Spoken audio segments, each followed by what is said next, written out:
Bonsoir à toutes et à tous. Du coup, je vous propose, donc pour commencer cette série, sur monter son projet data de A à Z, de commencer par, parler de Pulumi, qui est un outil d'infrastructure as code. Et donc avant de commencer, la présentation, un petit sommaire. Je vous propose de, mettre en place déjà un contexte dans quel cadre on vient utiliser tout ça et mettre quelques petites définitions pour que tout soit clair pour tout le monde. Ensuite, je ferai une présentation de Pulumi, qu'est-ce que c'est, comment ça fonctionne, et une petite démo, petite, on verra, pour vous présenter tout ça un peu plus en détail. Donc, pour la mise en contexte, Pulumi étant un outil d'infrastructure as code, je vous propose déjà de définir quelques termes. Donc l'infrastructure as code, c'est une manière de décrire une infrastructure afin de déployer et manager des ressources de manière automatisée, centralisée et unifiée. Et ce qu'on va retrouver dans les différentes infrastructures, ça va être nos éléments matériels, logiciels, réseau et stockage, donc qui vont définir l'ensemble de nos ressources qu'on va avoir besoin pour délivrer un service. Donc, dans ce contexte-là, on voit émerger depuis quelques années du DevOps. Et donc le DevOps, ça va être l'ensemble des pratiques techniques qui ont pour but l'uniformisation et l'unification des développements et de l'administration des infrastructures, donc ni plus ni moins le lien entre l'infrastructure et le code et le déploiement continu. Dans le monde de l'infrastructure as code, du coup, ce qu'on va beaucoup utiliser, c'est des cloud providers. Donc, c'est des entreprises qui vont nous permettre d'avoir à disposition des ressources sans qu'on ait besoin déjà, à chaque fois qu'on a besoin d'un serveur, de rajouter un serveur matériel chez nous. Et donc, on va pouvoir configurer par nous-mêmes dans des data centers, qui vont être déployés dans les data centers, des ressources de manière un petit peu abstraite, mais très cohérente. Donc, voilà, ces ensembles de définitions vont être très utiles pour la suite de la présentation. Et du coup, je vous propose de passer maintenant à la présentation de Pulumi. Donc, Pulumi, c'est quoi? C'est un outil d'infrastructure as code, qui est fait pour mettre en place des ressources de manière automatisée. Et il permet de manager plus de 70 cloud providers. Donc, dans ces cloud providers, on va avoir différents types, publics, privés et hybrides. Et on va pouvoir retrouver aussi les principaux, donc AWS, Azure, GCP, Kubernetes, Alibaba et plein d'autres.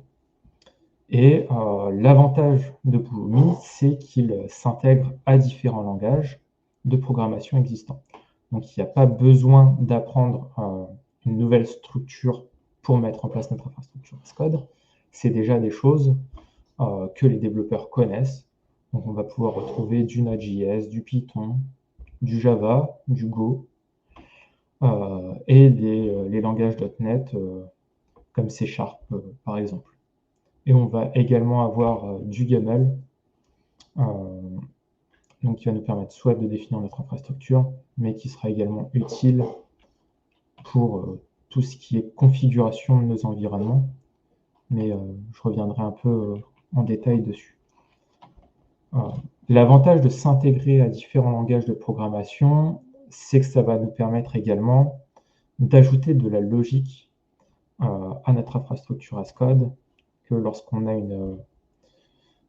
une syntaxe qui est plus déclarative, c'est difficile si on veut, par exemple, générer un fichier zip et le déployer sur un S3. On peut faire tout ça dans un script, là où quand c'est du déclaratif, c'est tout simplement impossible. Donc voilà, et donc pour le petit schéma à côté, c'est donc on va pouvoir partir d'un langage, faire notre commit et avoir un déploiement continu de notre infrastructure grâce à cet outil. Donc pour entrer un peu plus dans le détail du fonctionnement de Pulumi, il se base sur des fichiers d'état, et ces fichiers d'état vont décrire qu'est-ce qui a été mis en place globalement jusqu'à présent sur la stack que l'on a écrit. Donc si par exemple j'ai défini un cluster de données et que je lui ai mis 512 mégas de RAM, donc je vais faire mon premier déploiement. Puis si demain j'ai besoin de 2 gigas, je vais mettre à jour ce fichier. Et quand Pulumi, je vais lui demander de refaire un déploiement, il va comparer le fichier d'état du coup d'entrée qui est stocké et le fichier d'état de sortie, donc lui, quelle est la cible qu'il veut atteindre, pour savoir qu'est-ce qu'il doit faire comme différence. Et du coup, la seule chose qu'il demandera, c'est de faire la modification sur cette ressource. Derrière, ce qu'il va y avoir, donc, c'est des appels vers des API des différents cloud providers donc, qui sont mis en place pour faire les actions sur les ressources.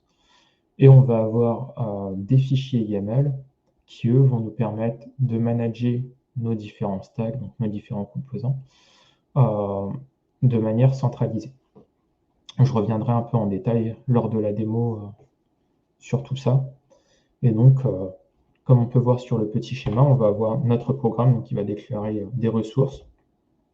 Et donc, on va se retrouver avec un objet qui est un output. En Pulumi, tous les objets sont asynchrones. Du coup, ils ne sont effectifs qu'au moment où la demande est réellement faite. Et du coup, on va pouvoir les faire interagir entre eux pour avoir un mécanisme de dépendance. Quand je passe un objet en entrée d'un autre, j'ai automatiquement une dépendance, et Pulumi génère de lui-même un graphe de dépendance qui lui permet de savoir dans quel ordre il doit créer chacune des ressources. Donc si on rentre un peu plus dans le détail, dans le cœur de Pulumi, ce qu'on va avoir, c'est tout d'abord un langage host. Donc le but du langage host, c'est d'interpréter et d'exécuter le code source. Et donc, ça va être divisé en deux parties. Un exécuteur, qui est un binaire qui est fourni avec Pulumi, et donc qui a pour but d'exécuter le runtime du langage. Et ensuite, on va avoir le runtime, qui lui va permettre justement l'exécution du code en lui-même, l'observation de cette exécution, et qui va avoir pour but d'interagir avec l'engine que je vais définir juste après, pour justement venir spécifier les ressources à créer. Donc ensuite, on va avoir l'engine, qui lui va tout simplement réaliser l'opération sur les ressources. Et enfin, on va avoir le resource provider, qui va être divisé en deux composants, donc le resource plugin et un SDK. Le SDK va lui être fourni sous forme de librairie du langage, tandis que les plugins, eux, de ressources, sont intégrés avec Pulumi, et donc on peut les retrouver dans nos fichiers locaux.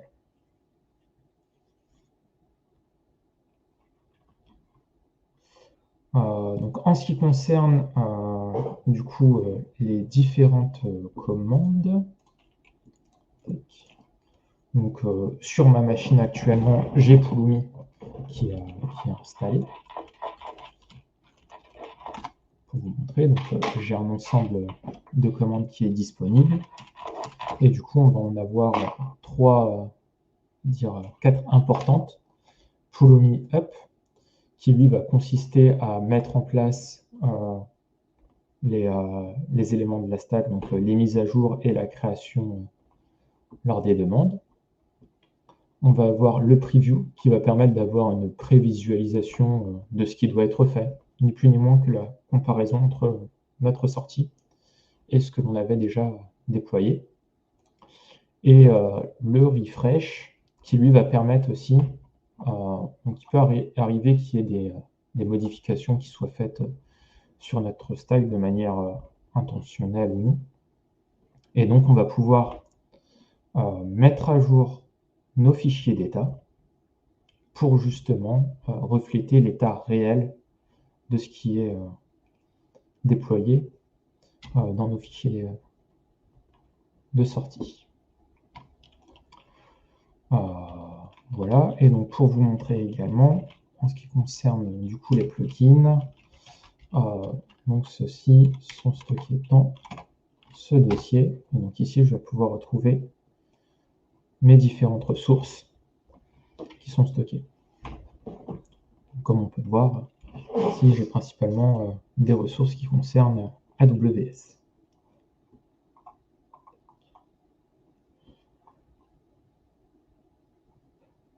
Je ne sais pas si, s'il y a des questions pour le moment. J'espère ne pas aller trop vite. Mais du coup, ce que je vous propose maintenant, ça va être de passer sur une partie un peu plus concrète et du coup qui sera peut-être aussi un peu plus évidente sur la réalisation d'un projet avec Pulumi. Donc pour ça, comme on est quand même dans un projet plus global qui est monter son projet data, je vous propose qu'on réalise ensemble cette stack. Donc l'objectif, ça va être de mettre en place donc, une AWS Lambda, dont le but sera, donc, dans un prochain meetup, de s'en servir en tant qu'API qui nous permettra de recevoir des données dans sur notre base de données. Donc ensuite, on aura une base de données Postgre qui, elle, du coup, se servira tout simplement de stockage. Et enfin, une partie pour du traitement data qui lui viendra sur une troisième commit. Donc où le but sera d'utiliser donc un notebook SageMaker qui viendra interagir avec un cluster Fargate pour exécuter donc du Dask et en sortie avoir des fichiers disponibles sur un S3. Je fais tout de suite un petit disclaimer sur le modèle. L'objectif de la présentation n'étant pas de parler de sécurité, mais plutôt des différentes composantes d'une stack data et également de réaliser une stack data en Python, j'ai volontairement omis toutes les parties qui concernent la sécurité. Je ne les mettrai pas en place pour cette démonstration. Par contre, je vous invite malgré tout à vous renseigner sur tout ce qui est VPC, Subnet et Security Group pour mettre en place des choses de manière sécurisée dans un environnement AWS.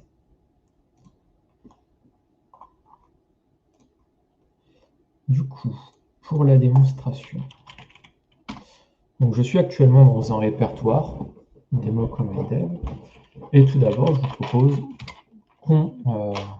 je vais essayer de zoomer un peu, ça sera peut-être plus facile pour tout le monde, qu'on crée tout simplement un projet ensemble. Donc pour ça, Pulumi nous propose la commande new, et dans lequel on va pouvoir lui spécifier donc, un template qui va être en général le nom du cloud provider et le langage qu'on utilise. Donc ça va exécuter une CLI et on va pouvoir lui donner différents paramètres pour qu'ils montrent l'ensemble. Démonstration sur stack. Une stack, donc en fait sur nos projets on va pouvoir avoir différentes stacks. Par exemple, si je veux avoir une stack de développement, stack de recettes, stack de production, donc je vais pouvoir avoir les 3 différentes et elles vont peut-être avoir des prérequis qui seront différents. C'est pas très important pour notre démonstration, mais je voulais quand même l'évoquer. Et enfin, donc, il va nous demander la région dans laquelle on veut se déployer. Donc nous on va se mettre sur Paris. Donc c'est cette région-ci pour être en France. Donc là, il va créer tout l'ensemble de la stack en fonction de ce que je lui ai demandé. Faire l'installation des différents composants, la génération du virtual env, ce qui va permettre de pouvoir démarrer la création ensuite de nos fichiers. On va juste attendre quelques petites secondes qu'il ait fini tout cela. Voilà. Et du coup, donc, si je regarde l'ensemble des fichiers, il m'a généré ici donc, 2 fichiers YAML, pulumi.dev.yaml qui correspond à la stack donc, dev que l'on voulait, pulumi.yaml qui lui est une configuration plus générale qui va surtout consister à configurer certains plugins et récupérer certaines valeurs, dont la région pour le plugin AWS. Un fichier main.py, donc qui lui va lui permettre de justement servir de point d'entrée pour s'exécuter. Le requirements, donc comme on l'a vu, et le venv. Du coup, si je regarde, donc juste ouvrir un VS Code pour vous montrer tout ça un peu plus en détail. Et du coup, si je regarde mon fichier YAML, j'ai toute ma configuration. Donc si je voulais par exemple changer le répertoire de mon virtual env, je pourrais tout à fait le modifier ici. Pareil, si j'ai d'autres requirements à rajouter, je peux également le faire. Et ici, on va avoir nos différentes configurations. Et du coup, dans notre fichier main, on va pouvoir créer notre stack. Ce que je vais juste faire en prévision, c'est bien sûr activer ma stack, mon virtual env, pour avoir tout installé et pouvoir utiliser ça correctement. Donc, pour démarrer, je vous propose qu'on commence dans un premier temps de déjà faire les choses proprement. Donc, comme on fait un script, ici on va pouvoir le spécifier, de bien gérer le fait que lorsque il est utilisé sous forme de série, on ait bien la récupération des bons éléments. Et donc on va tout d'abord récupérer notre fichier de config. Donc pour ça, on va avoir besoin de Pulumi et on va récupérer tout simplement la config générale. L'avantage de cet objet, c'est qu'il va nous permettre directement d'interagir avec notre fichier dev, en l'occurrence, parce qu'on va faire le Pulumi up, et du coup de récupérer les valeurs qu'on va avoir besoin. Donc là, juste pour vous montrer, je peux faire un Pulumi up. Globalement, il va juste me dire est-ce que tu veux créer ta stack, parce que c'est la seule chose qu'il peut faire. Pas le plus important pour le moment. Comme dans notre stack, l'élément central, c'est la base de données, on va commencer par créer justement cette base de données. Donc, je vous propose qu'on crée une fonction create cluster, RDS cluster, qui va prendre notre config en entrée.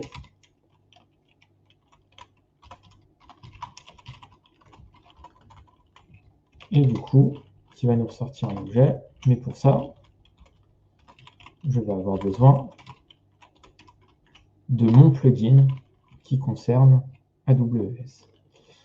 Et donc, dans ce plugin, je vais chercher à récupérer mes éléments liés à ma base de données, donc mon RDS, et donc on va sortir un cluster.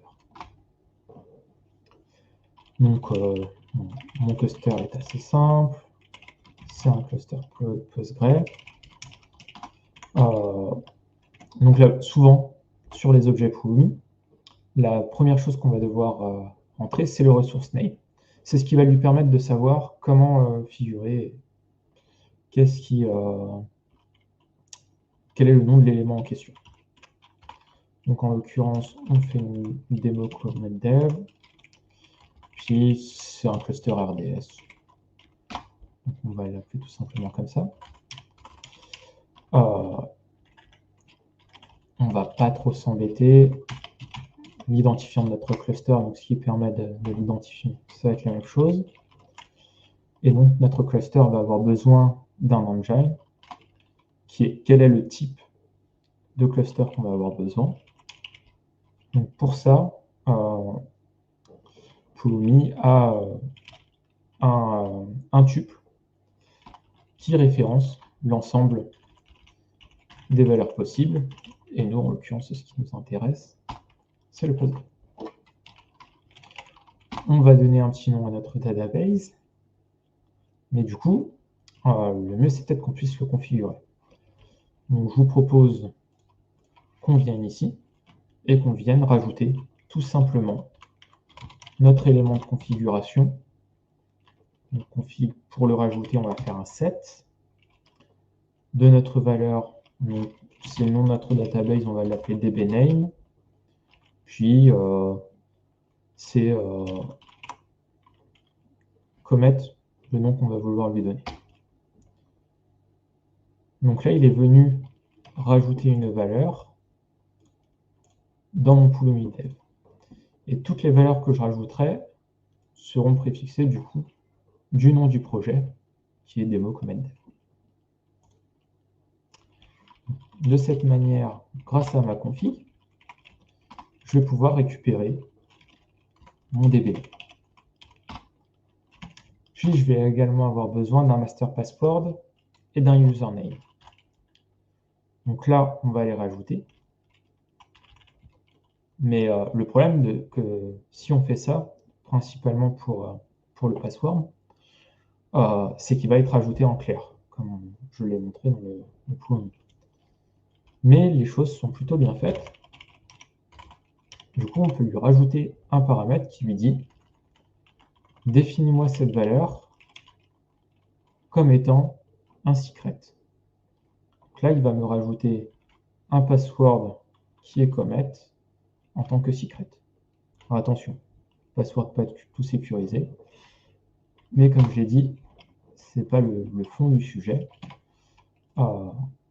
Et du coup, ça nous permet d'avoir ce password qui est rajouté dans notre stack avec un hash.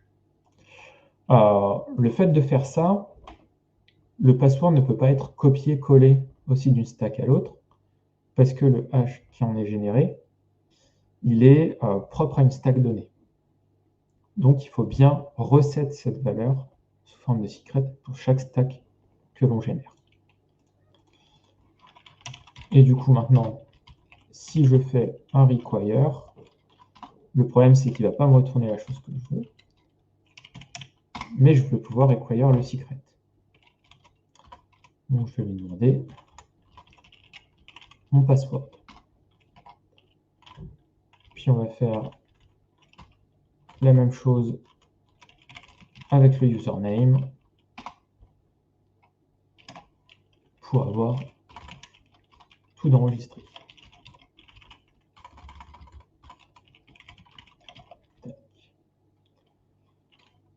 Je vais juste rajouter un élément qui va nous éviter des petits problèmes si on a besoin de redéployer plusieurs fois. C'est d'éviter de faire un snapshot systématique avec un nom fixe. En l'occurrence, comme on n'en a pas spécialement besoin pour la démonstration, on fait juste un skip. Donc là, on va retourner notre Postgre. Le problème, c'est que si je fais ça, ça ne me permettra pas d'exécuter. Du coup, on va réaliser comme ça. Hop. Donc là, si je refais mon pull me up, donc il va me demander de créer si je veux créer ma stack avec mon cluster. Ça me paraît être une bonne idée. Et donc voilà, il me crée ma stack et il essaye de me créer du coup mon cluster. Manque de bol, mon password n'est pas assez long. Du coup, je vais l'appeler hop, comme ça il y a l'ensemble des caractères qu'on veut dans le pire des cas et il est plus long. Hop. Et du coup, si je réessaye, là il va refaire la différence. Il a bien vu que la stack existe déjà, mais que le cluster, lui, n'existe pas. Et du coup, il va pouvoir lancer la création du cluster comme il faut. Donc ça va peut-être prendre un petit peu de temps. On va avancer sur le script. C'est bien, on a un cluster, mais ce cluster n'a pas d'instance actuellement. Ce qui est un petit peu pas très utile. Du coup, je vous propose tout simplement qu'on lui rajoute une instance rapidement. Et du coup, ça nous permettra d'avoir une base de données accessible derrière. Comme je vous parlais tout à l'heure, l'avantage, c'est que du coup, on peut passer des paramètres d'un objet à l'autre. Et ce qu'on veut surtout, c'est que notre instance soit créée après notre cluster. Parce que si on crée l'instance avant le cluster, on va avoir un souci. Donc là, on va pouvoir récupérer la variable cluster identifier associée à notre cluster Postgre. Mais cette valeur ne sera réelle que lorsque tout sera réalisé. Parce que, comme je le disais tout à l'heure, on est en asynchro. On va lui rajouter également un identifieur qui est le même que notre ressource.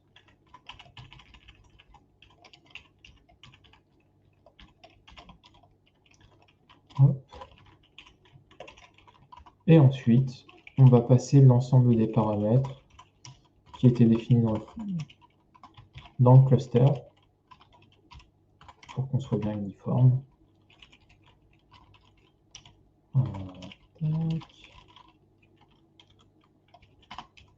Hop. Et instance class.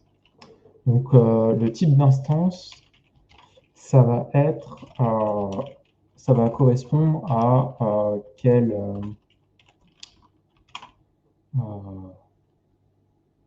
base de données qu'on veut d'un point de vue matériel, donc les ressources qui vont lui être allouées.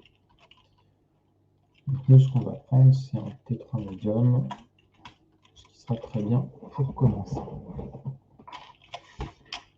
Hop, donc là, si je reviens, voilà, mon cluster a bien été créé.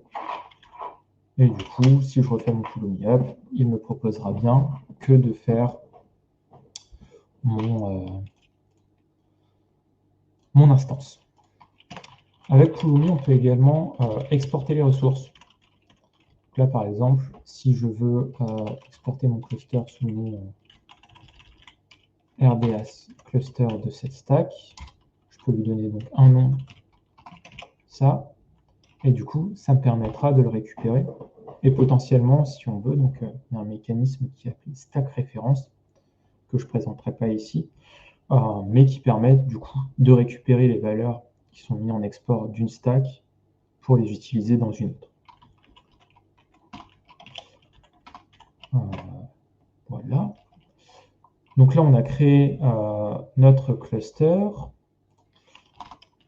Maintenant, ce qu'on va avoir besoin, c'est de stocker aussi nos secrets, parce que ce qu'on va vouloir, c'est pouvoir accéder quand même à notre cluster d'une manière ou d'une autre, donc surtout pour nos fonctions et notre notre cluster pour Dask. Mais nos secrets, on va vouloir les stocker de manière sécurisée. Donc pour ça, on va utiliser ce qui est appelé un secret manager. Donc il nous fournit tout simplement un moyen de stocker les secrets, comme ceci. Donc, on va créer nos credentials avec notre secret. Hop. Donc le secret qui est sorte de storage.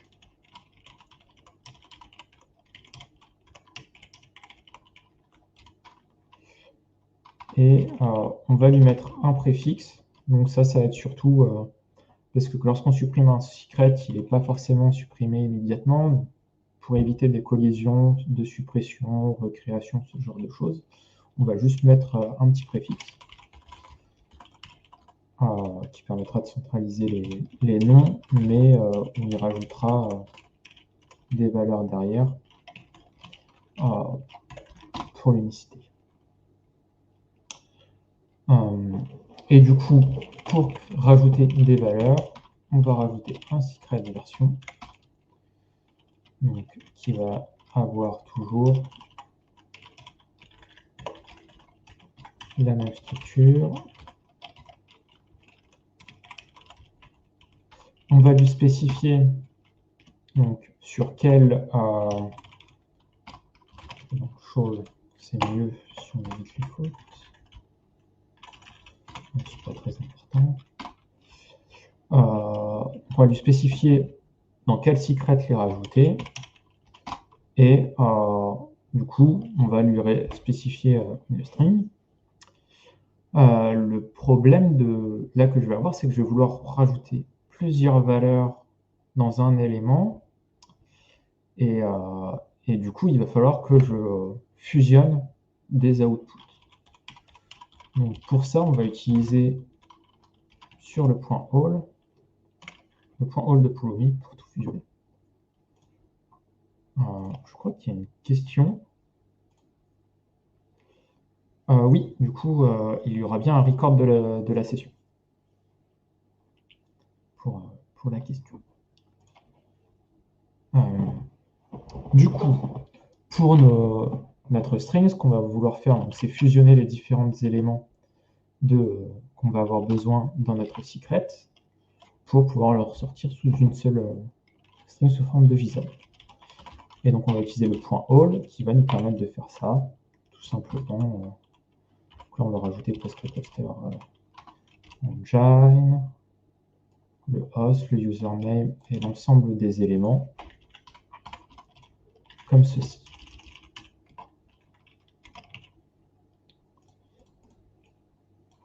Donc, ce que j'ai en sortie de mon all, c'est un output qui est une sorte de dictionnaire.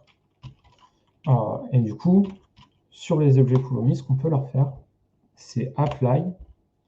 Donc le apply permet d'appliquer quelque chose lorsque la valeur réelle est récupérée. Et là, ce que je vais tout simplement demander, donc, je vais juste importer JSON, c'est de faire un JSON.dumps. Donc pour dumps, ce dictionnaire en sortie, qui me permettra derrière de récupérer l'ensemble des informations d'accès à ma base de données.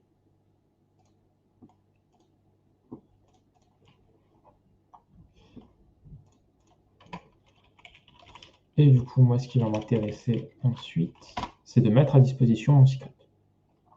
Donc, je vais ressortir ce secret. Hop, on n'oublie pas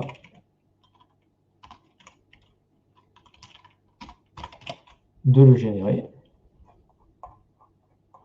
Et du coup, le secret, on va en avoir besoin pour avoir accès à nos éléments depuis notre fonction lambda.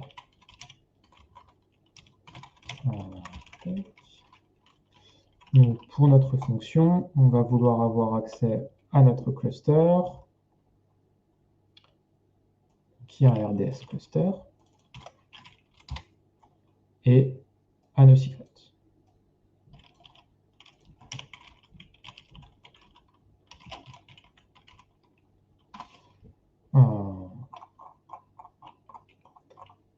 Donc pour définir notre lambda, on va avoir besoin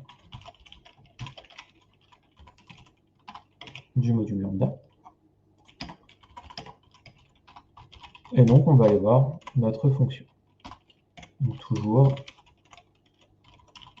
alors source name. Et surtout, elle va avoir un ensemble de paramètres qui vont nous intéresser. Donc elle va avoir un nom.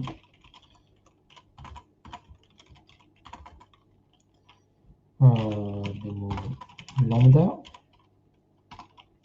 On va pouvoir lui donner une description. Use as REST API.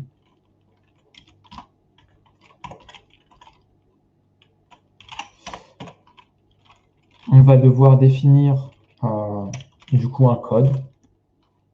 Qu'est-ce qui va devoir être exécuté. Donc pour ça, pour nous propose des moyens de générer des fichiers un peu à la demande et de faire des archives pour les uploader. Et donc nous, ce qu'on va vouloir, c'est un dossier qui s'appelle démo, qui contient un fichier main.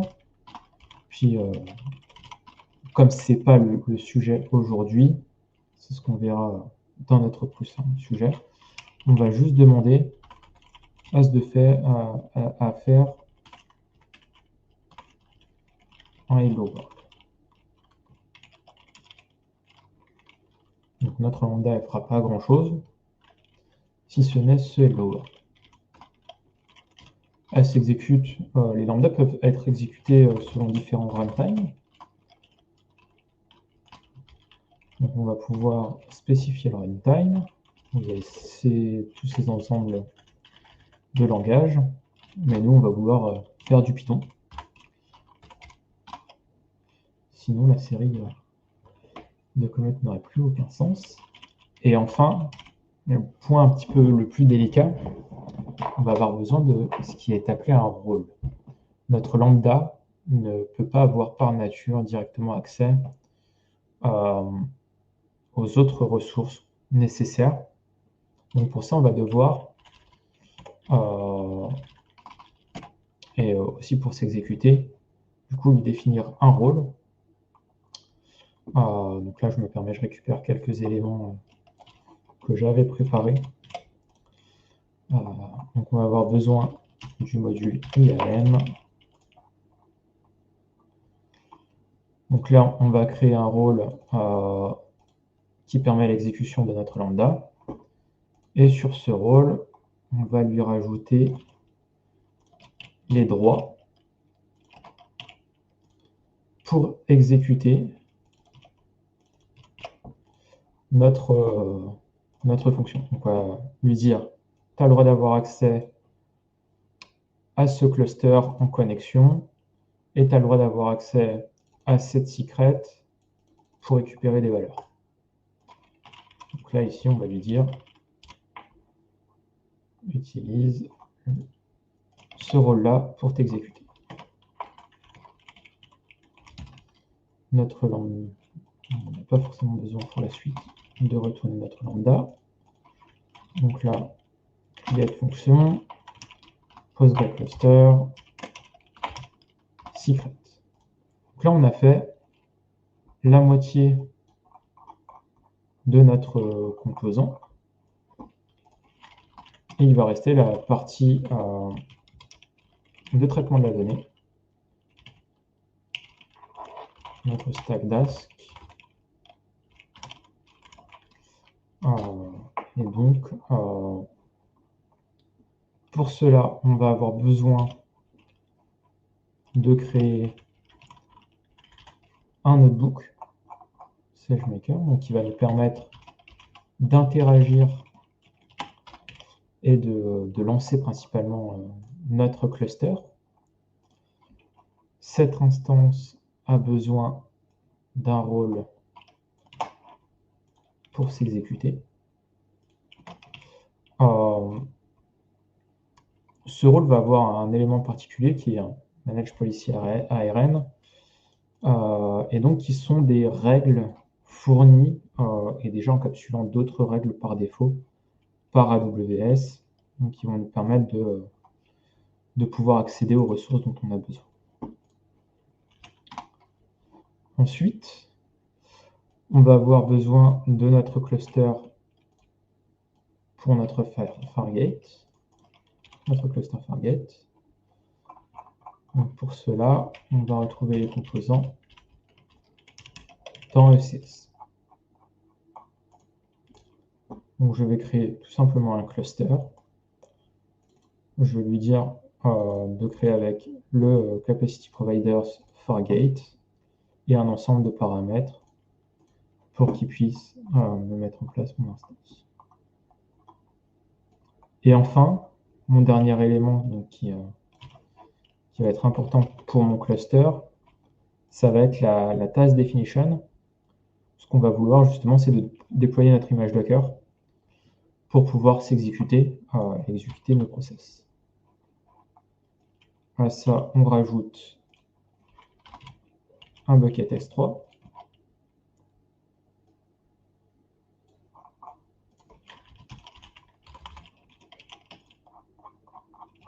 Pour pouvoir déposer nos fichiers en sortie. Donc maintenant, si je fais mon create stack, on va sortir nos secrets et on va pouvoir exécuter cet ensemble.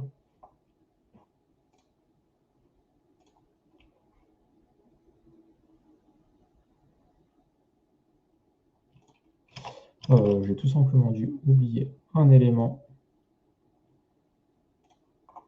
sur ma fonction. Oui, j'ai oublié le handler. Le handler, deux petites secondes, petit souci technique. Hop.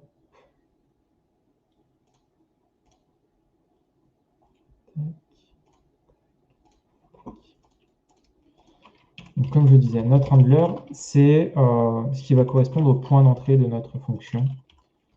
Donc, ça va être assez simple. On va lui dire d'aller dans le package main, démo, module main, et d'exécuter la fonction lambda handler qu'on définira une fois prochaine. Donc là, on va pouvoir faire le up. Tout ça va prendre un petit peu de temps. Donc là, on peut voir le pull export et exécuter tout ceci. Donc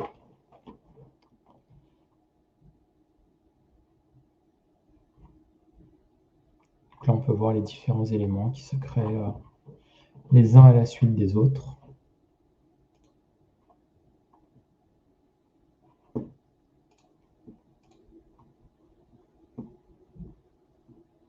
Et donc,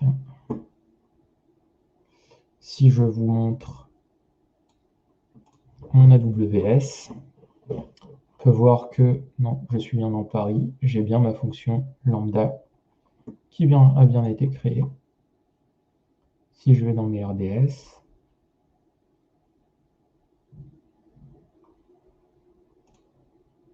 j'ai bien mon cluster avec mon instance qui a été créée, avec la création ici qui est en cours de l'instance, et ainsi de suite. Hop. Et du coup, on a bien notre ensemble ici qui a été créé, qui est en cours de création en tout cas, actuellement. Voilà pour cette présentation.